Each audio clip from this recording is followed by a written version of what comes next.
Assalamualaikum warahmatullahi wabarakatuh. Waalaikumsalam. Selamat datang di Balai Litbang Agama Semarang Podcast. Podcast ini akan membahas tema-tema sosial keagamaan, khususnya hasil-hasil kajian, penelitian, dan pengembangan yang sudah dilakukan oleh Balai Litbang Agama Semarang. Pada edisi kali ini, kami akan membahas satu topik yang insya Allah menarik, yaitu moderasi beragama dari manuskrip hingga media sosial. Dilahirkan sebagai anak bangsa Indonesia, kita memiliki banyak kekayaan, mulai dari agama, suku, budaya, dan termasuk di dalamnya adalah manuskrip atau naskah-naskah warisan para leluhur yang mengajarkan banyak nilai-nilai ataupun ajaran-ajaran agama di dalamnya. Nah, di hadapan saya sudah ada satu buku yang juga sangat menarik. Pagi ini kita akan mengulik hasil dari penerbitan Balai Litbang Agama Semarang yang berjudul Moderasi Beragama di Media Sosial, Panduan untuk Guru atau Pembimbing dan Generasi Z. Bersama kami sudah hadir Bapak Agus Iswanto Emahum. Selamat datang, Mas Agus. Terima kasih, Mas. Sehat ya, Mas Agus? Alhamdulillah. Dan juga Mas Dimas Khairullah.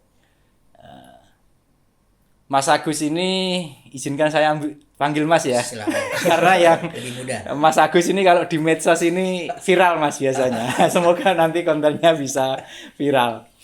Jadi Mas Agus Iswanto ini adalah peneliti dari Pusat Riset Manuskrip, Literatur, dan Tradisi Lisan ya Mas Ya, Agus. betul Dari sekali. Badan Riset dan Inovasi Nasional. Beliau adalah sebelumnya juga peneliti dari Balai Litbang Agama Semarang. Jadi beliau sudah hijrah. Semoga hijrah di tempat yang lebih baik. Amin. Nah, kemudian Mas Dimas Khairullah adalah mahasiswa KPI Universitas Islam Wali Songo Semarang. Jadi beliaunya duta mahasiswa ya.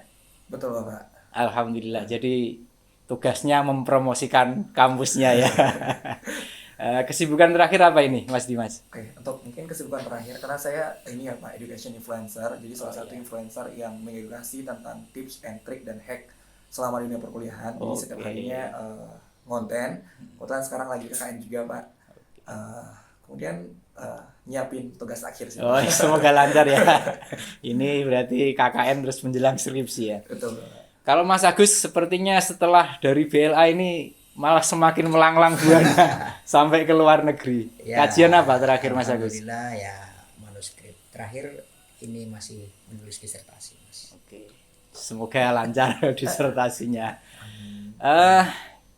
Kita ke topik ya Mas Agus. Siap.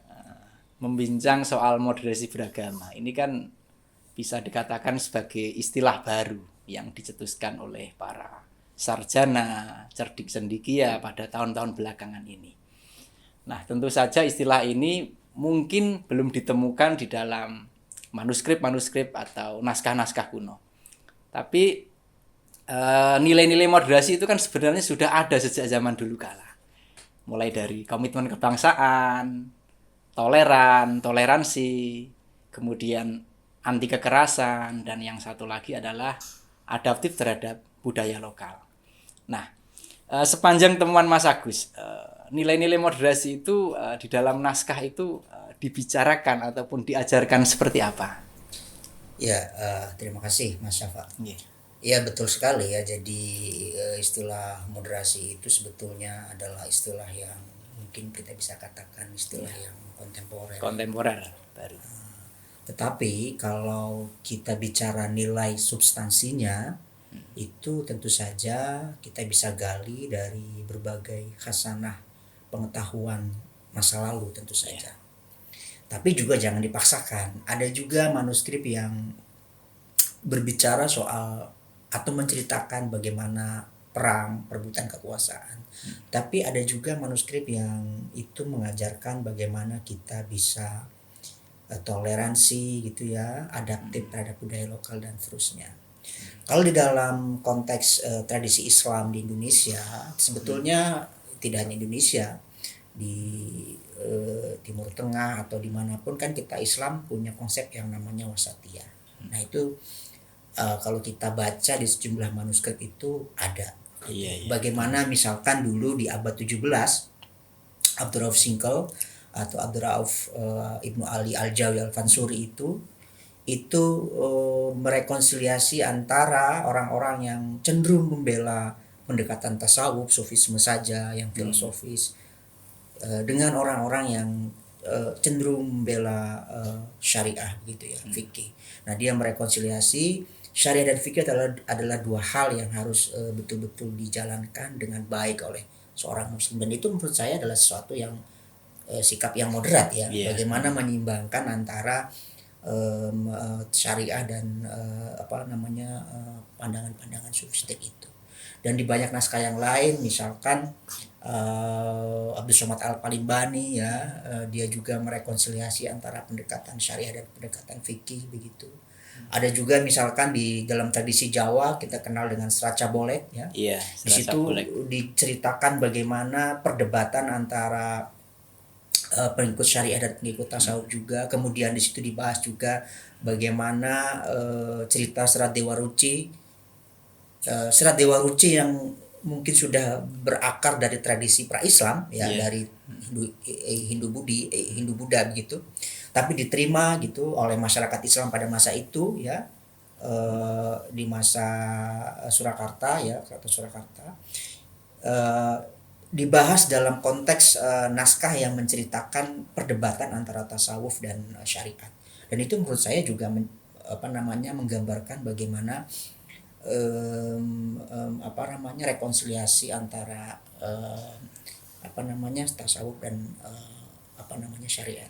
Ada juga misalkan satu naskah atau manuskrip yang itu sebetulnya ditulis oleh seorang ulama Timur Tengah berbahasa Arab, tapi dia menulis itu berdasarkan satu pertanyaan dari masyarakat Jawa ya, masyarakat Asia Tenggara, masyarakat Indonesia atau masyarakat Nusantara pada masa itu abad 17. Yang menarik di sini yang saya ingin katakan, ada satu quote yang menarik di dalam naskah itu. Dia mengatakan dalam bahasa Indonesianya, mengumpulkan atau mendamaikan, merekonsiliasi dua pandangan yang berbeda itu lebih baik daripada kita memecahkannya, memisahkannya selagi itu bisa. Jadi itu menurut saya sesuatu yang penting ya. Jadi ada tegangan dari satu yang karakter tasawuf dan fikih ini, kemudian kita ambil jalan tengah yang lebih moderat gitu ya Mas Agus. Kalau bisa disebutkan beberapa Mas naskah-naskah yang mengajarkan nilai-nilai moderasi itu? Iya, tadi yang Abdurrauf Singkel itu kita bisa baca Tanbih Al-Masyi ya. Itu satu teks manuskrip yang sebetulnya tadi yang saya katakan merespon perdebatan antara tasawuf dan syariat pada masa Hamzah Fansuri itu di Aceh. Tapi itu kan kemudian mempengaruhi perdebatan atau wacana keagamaan selanjutnya pada masa ini. Karena Abdurrauf Singkel ini juga memiliki murid ya, artinya mempunyai keterhubungan dengan tarekat Satariyah di Jawa, misalkan melalui Pamijahan misalkan di Tasikmalaya, kemudian ke Jawa di Keraton Jogja itu juga punya hubungan. Nah, menurut saya kita bisa mulai belajar bagaimana misalkan ulama dulu Abdurrauf Singkel misalkan itu dari Tanbih Al-Masyi ini merekonsiliasi perdebatan. Misalkan terus yang kedua yang menarik juga tadi ya, selain Serat Cabolek. Kemudian kalau di Jawa juga naskah yang sudah populer ya, manuskrip yang sudah populer, Serat Centini itu juga menurut saya itu mungkin rekaman atau etnografi praktik moderasi beragama di Jawa abad 18 itu atau 19 lah. Itu menurut saya bisa dipelajari. Tentu saja ada berbagai konten lain yang itu menarik dan kita bisa bicarakan di lain kesempatan.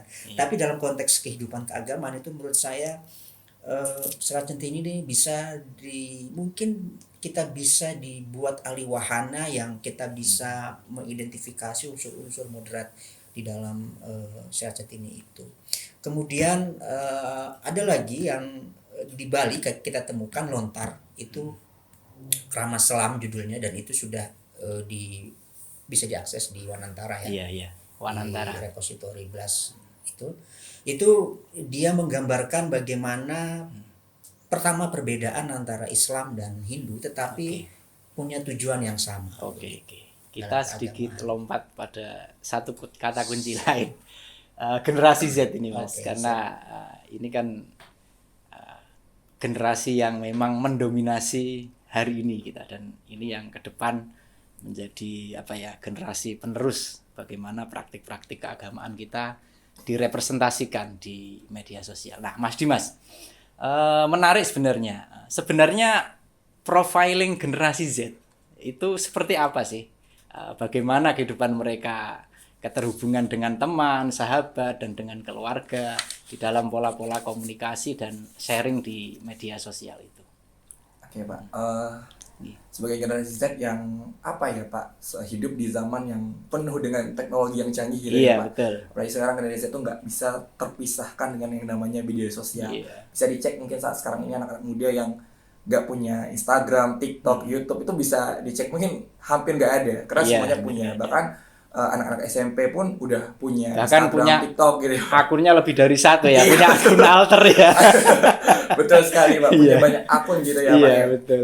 Jadi menurut aku sendiri di sini, kalau aku pribadi, kita tuh sebagai Gen Z itu harus menjadi sumber informasi utama bagi masyarakat Pak. Maksudnya di sini adalah ketika di media sosial itu banyak informasi-informasi yang beredar yang mungkin kita nggak tahu sumbernya, maka salah satunya sebagai seorang mahasiswa atau generasi itu kita harus menjadi salah satu sumber informasinya. Dengan cara apa? Ini selalu bilang ke teman-teman, kita tuh jangan hanya penikmat konten saja. Iya. Kenapa kita nggak berusaha buat konten-konten edukatif, inspiratif, yang mungkin bisa jadi kita nggak perlu effort banyak gitu Pak. Maksudnya adalah ketika kita bikin konten di media sosial, kita kan nggak perlu datang ke seluruh penjuru Indonesia untuk mengkampanyekan gitu ya Pak tentang moderasi agama. Tapi cukup aja ya udah di satu konten kita bisa menjangkau banyak orang, kita bisa menjangkau dari berbagai kalangan dengan satu konten itu saja. Jadi intinya jangan cuma rebahan scroll aja. Cuma modal scroll aja, tapi coba sekarang Gen Z itu bikin konten-konten edukatif, inspiratif gitu Pak.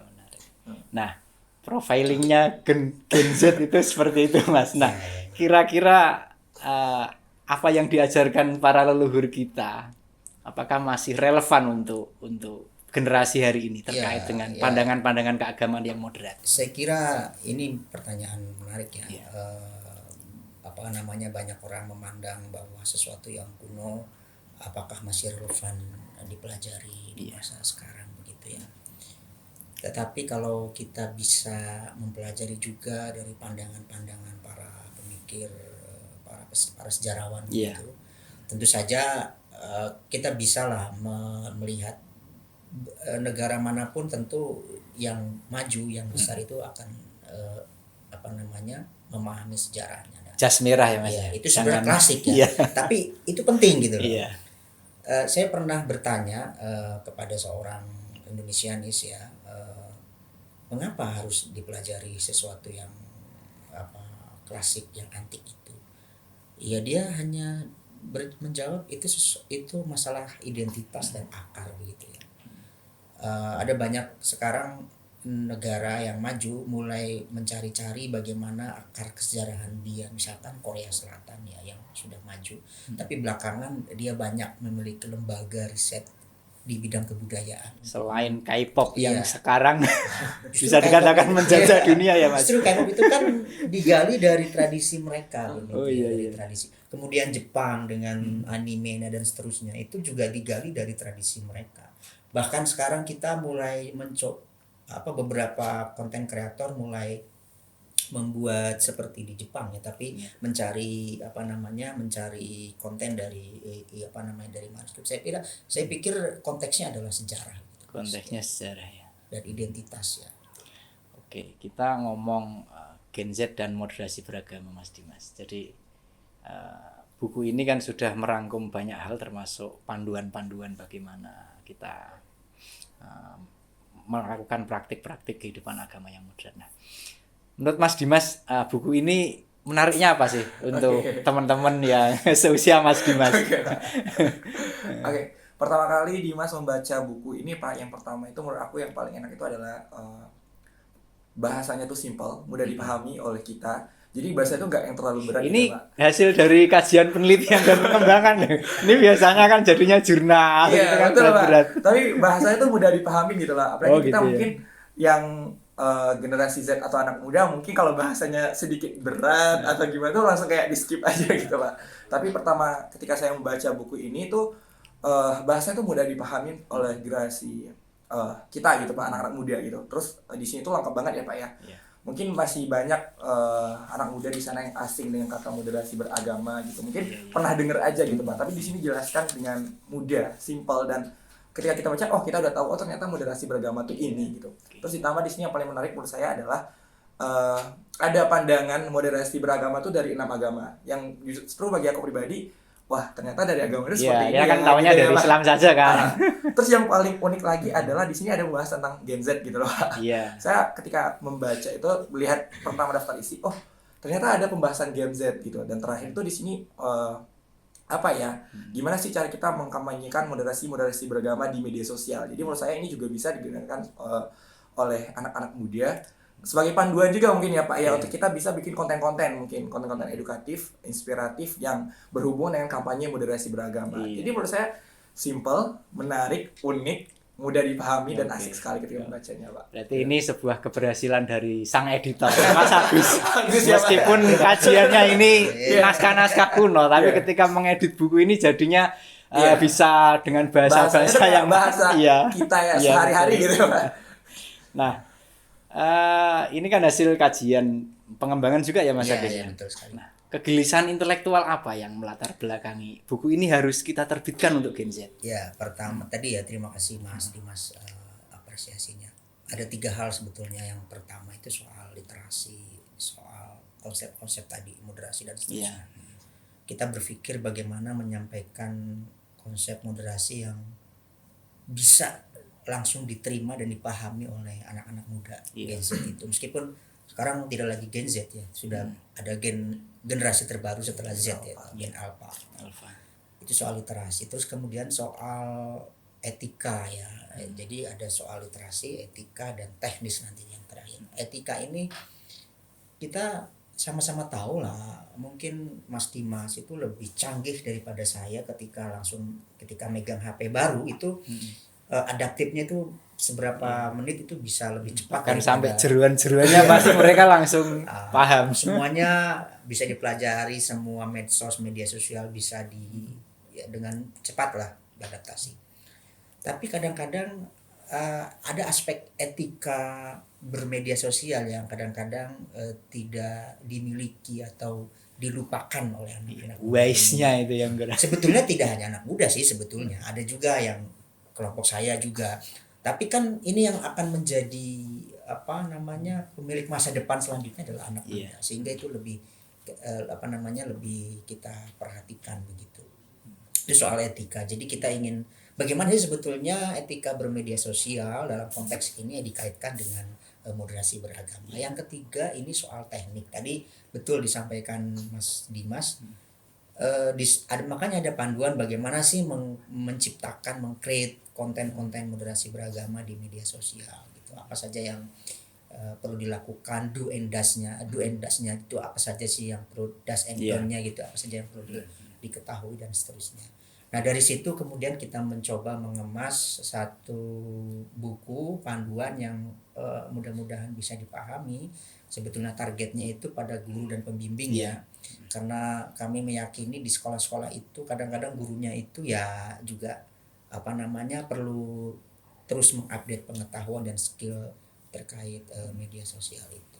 Gitu Mas. Oke, jadi literasi dan etika itu yang jadi kunci ya Mas ya. Terus, Dari sisi point of view-nya Gen Z nih Mas.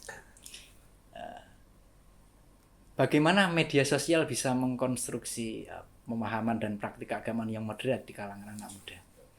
Iya. Mas Dimas dulu mungkin. bisa.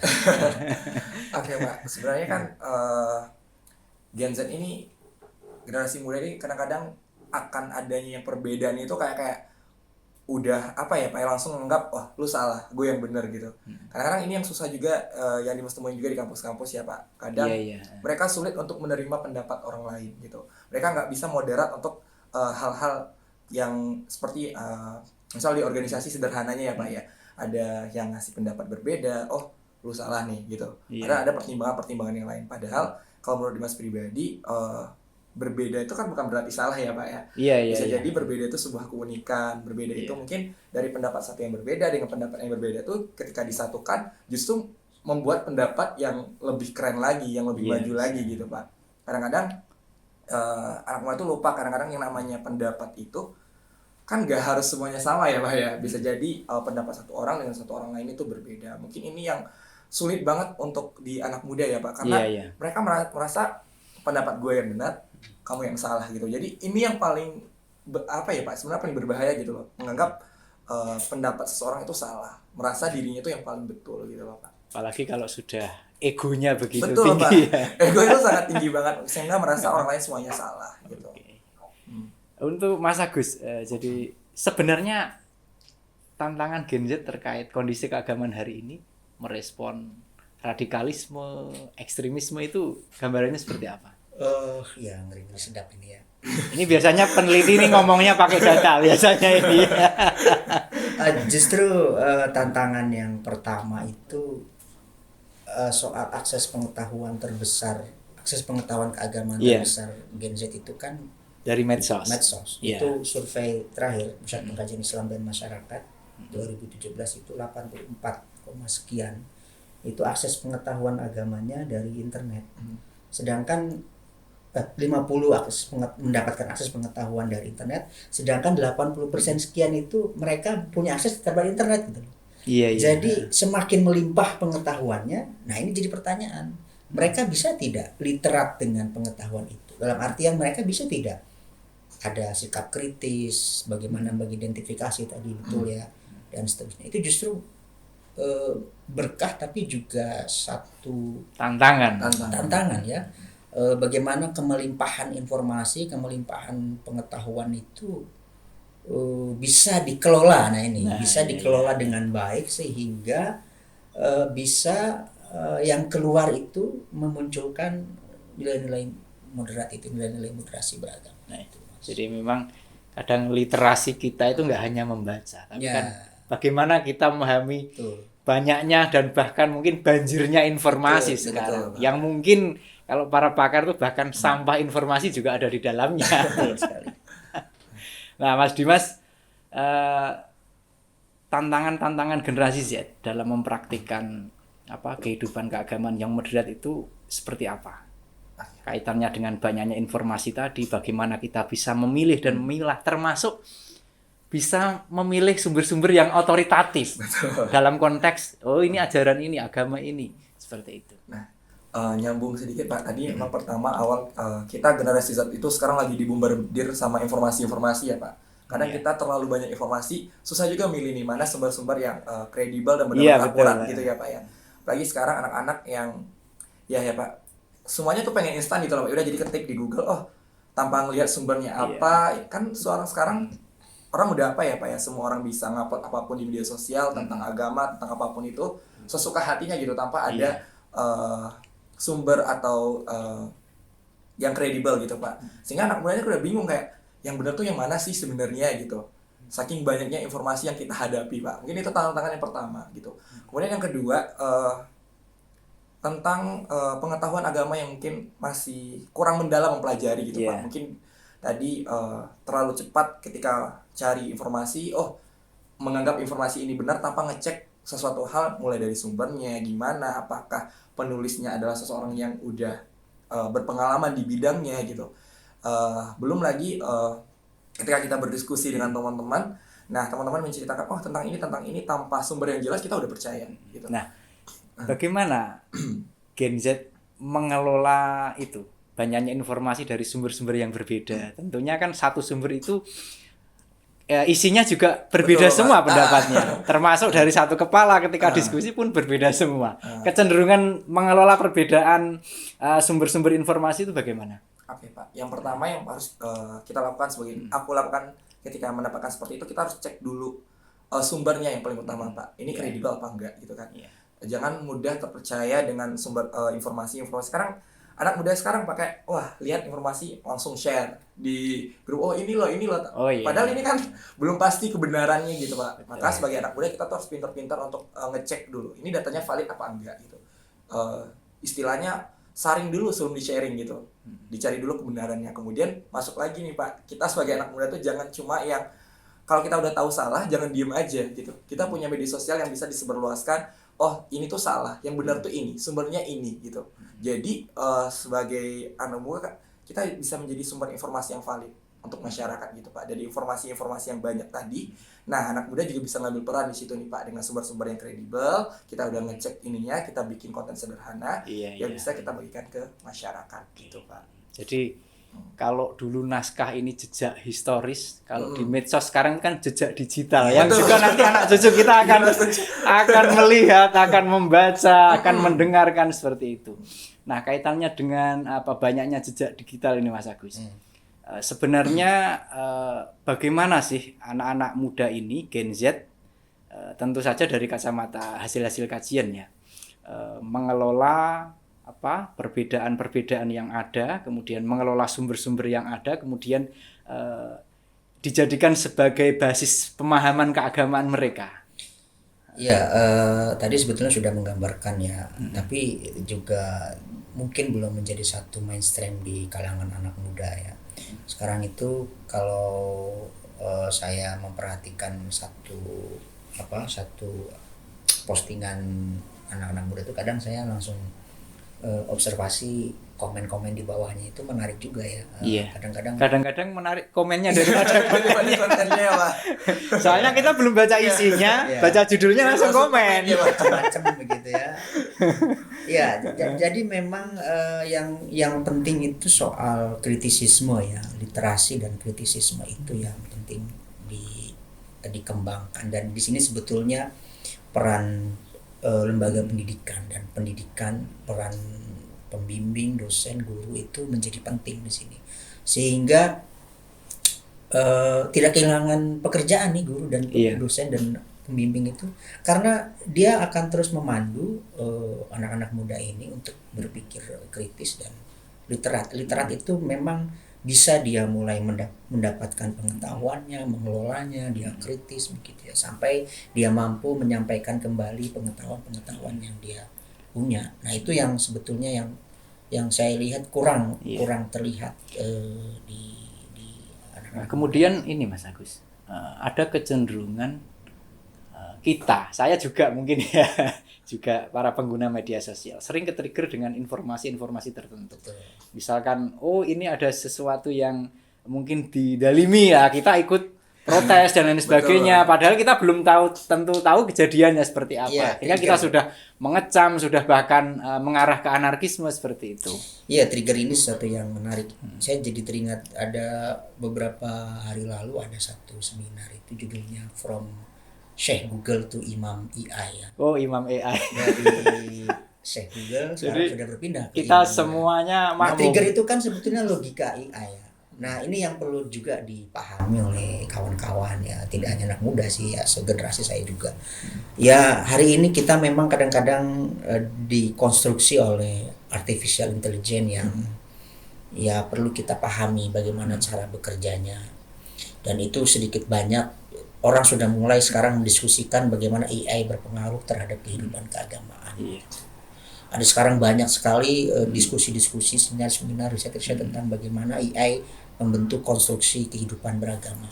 Nah, pada titik ini sebetulnya manuskrip lagi-lagi ini. Manuskrip itu kan orang membaca manuskrip, orang yang dididik untuk membaca manuskrip, dia akan selalu kritis, mempertanyakan otoritas sumber yang dibaca itu. Dan menurut saya ini adalah bekal penting ketika dalam konteks ini diterapkan di konten-konten media sosial begitu. Oke. Kemudian Mas Dimas, soal trigger itu tadi, kita kan mudah tertrigger, misalkan bahkan sampai dulu yang ikut jihad dan lain sebagainya itu kan banyak yang ke-trigger dari media sosial. Bagaimana sebenarnya Gen Z harus mengelola trigger-trigger ini? Karena akan banyak postingan yang memacu adrenalin juga emosi kita yang setiap hari kita bertemu dalam satu layar smartphone itu. Betul Pak. Jadi yang pertama yang pengen Dimas bilang adalah nyambung tadi ya Pak sedikit.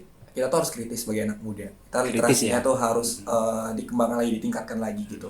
Jangan mudah percaya dengan satu postingan yang belum tentu benar ini postingannya. Jadi kita harus kritis. Jangan hanya mencari di satu sumber informasi aja gitu. Ya, karena kan banyak literasi-literasi lain yang mungkin bisa kita bandingkan untuk mencari kebenarannya seperti apa. Kemudian yang kedua itu kalau seandainya ada informasi yang salah, kita harus berani nolak gitu loh Pak. Iya. Nolak. Jangan kadang-kadang kita anak muda tuh suka penasaran gitu loh Pak, kayak penasaran informasi. Jadi kita ngulik-ngulik, akhirnya kita terjerumus ke dalam informasi yang salah gitu. Iya. Jadi kalau seandainya itu udah salah, ya langsung tolak gitu. Berarti sekarang banyak beredar informasi-informasi hoax ya Pak ya, ujaran-ujaran kebencian gitu. Dan kita nggak cuma nolak tapi ikut counter. Kita mestinya mengcounter juga kan. Jangan malah ikut.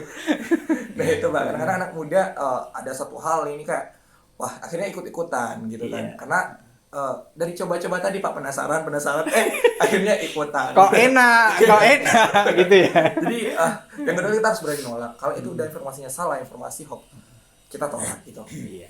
Kemudian yang ketiga, betul sekali, kita anak muda zaman sekarang itu lagi hype-hype-nya yang namanya AI Pak. Iya. Jadi AI itu kan gampang ya Pak, tinggal nulis prompt, hasilnya keluar. Bikin makalah pakai AI juga. Ada dosennya. Enggak ya. Itu bukan yang kritis ya Pak. Okay. Ya. Tapi menurut saya gini Pak, yang namanya teknologi itu kadang-kadang kan emang membantu memudahkan pekerjaan manusia. Cuma salahnya generasi Z sekarang itu mengkopas habis gitu loh Pak. Apa yang ditulis AI keluar dikopas habis dijadiin makalah. Iya. Itu salahnya ya Pak ya. Sementara menurut saya tapi sekarang ada tool paraphrase juga loh Mas. betul Pak. Oke, sambil ngopi Mas Agus, Mas Dimas. Jadi kadang-kadang juga bingung ya Pak ya, udah ada sekarang tuh pintar-pintar ya Pak. Iya. Ada sekarang dosen udah bisa juga ngecek kalau ini buatan AI atau enggak. Ternyata juga orang bikin lagi. Gimana sih biar tulisan AI ini enggak Iya. dosen gitu ya. Jadi sebenarnya jiwa kritisnya lagi yang lebih dikembangkan Pak, literasinya. Karena kadang-kadang ada beberapa AI itu yang enggak ada jelas sumbernya seperti apa. Iya. Terus lagi-lagi ini kita sebagai Gen Z lagi-lagi Dimas bilang jangan hanya cuma penikmat doang gitu. Ayo sekarang kita harus jadi kreator ya. Kreator, bikin konten. Sekarang yang namanya Gen Z itu mungkin kehidupannya tuh semuanya di HP ya. Kayak kalau mungkin saya kuliah ketinggalan HP, saya lebih memilih ngulang jemput HP Pak daripada kuliah nggak pegang HP gitu ya. Jadi alangkah baiknya kita bisa, kenapa tidak kita punya peluang yang bagus untuk bisa mengkampanyekan sesuatu informasi yang benar dengan cuma lewat HP doang, nggak perlu biaya banyak. Kenapa kita nggak coba jalur ini gitu? Iya. Jadi 3 hal itu sih Pak kalau menurut Dimas pribadi. Yes, menarik Mas Dimas. Kemudian kalau kita ngomong soal penguatan moderasi beragama, khususnya di kalangan Gen Z ini kan kita tidak bisa lepas dari kontribusi lembaga-lembaga, termasuk lembaga-lembaga agama. Nah, Mas Agus, apa yang perlu dilakukan lembaga-lembaga agama, termasuk ormas, pemerintah juga dalam membimbing dan juga mengarahkan Gen Z ini agar punya bangunan pemahaman keagamaan yang ramah, inklusif, dan moderat? Ya, ada dua kata kuncinya itu untuk lembaga keagamaan, entah itu ormas atau pendidikan, itu soal aksi sebetulnya, aksi untuk mengedukasi ya. Jadi saya ingin katakan di sini dalam konteks ini, disitulah sebetulnya peran lembaga dalam hal ini diperankan oleh entah itu guru, dosen ataupun siapapun ya. Itu untuk lebih mengedukasi bagaimana anak-anak muda ini lebih kritis, lebih literat gitu ya. Ketika dia berhadapan dengan berbagai informasi, berbagai pengetahuan di media sosial. Karena ada satu hasil survei yang juga mengerikan juga, sebetulnya opini intoleransi itu kuat di anak muda ini. Opini intoleransi itu sekitar 50% lebih. Ini opini loh ya. Karena kan mau tidak mau media sosial ini akan membentuk opini, pandangan dulu nih. Memang dia tidak melanjutkan pada aksi ya, apa namanya Masih praktek di ya. level pemahaman Tentu dulu itu ya. akan banyak pertimbangan anak-anak muda ini kalau beraksi ini dia akan nanti saya akan dihukum lah inilah masa depan. Tapi setidaknya dalam opini ini dia sudah terbentuk, terkonstruk. Nah ini yang menurut saya penting juga diperhatikan dan itu bisa menjadi api dalam sekam ya. Ketika orang sudah pandangannya, opininya terbentuk seperti itu dan sekarang didorong oleh berbagai pengetahuan, informasi di media sosial itu, nah ini yang juga penting diperhatikan dan disitulah peran lembaga beraksi mengedukasi anak-anak muda untuk lebih literat dan kritis. Kalau pemerintah ya memfasilitasi bagaimana misalkan ormas atau lembaga pendidikan lebih bisa mengembangkan aksi-aksinya, mengembangkan pendidikan, program-program pendidikannya. Ya, pemerintah sudah ada program penguatan MT Nah, Mas. di situ. Cuman mungkin untuk kesasaran Gen Z ini yang perlu lebih Betul, diperkuat betul. lagi. Dan itu sebetulnya yang paling ujung tombaknya adalah lembaga pendidikan ya. Iya. Karena dialah yang menjadi kawah candar di muka pembentukan karakter anak muda.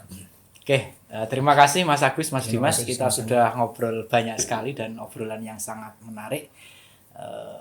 Kalau bisa satu closing statement terakhir terkait dari rangkaian pembicaraan kita dari Mas Dimas dulu.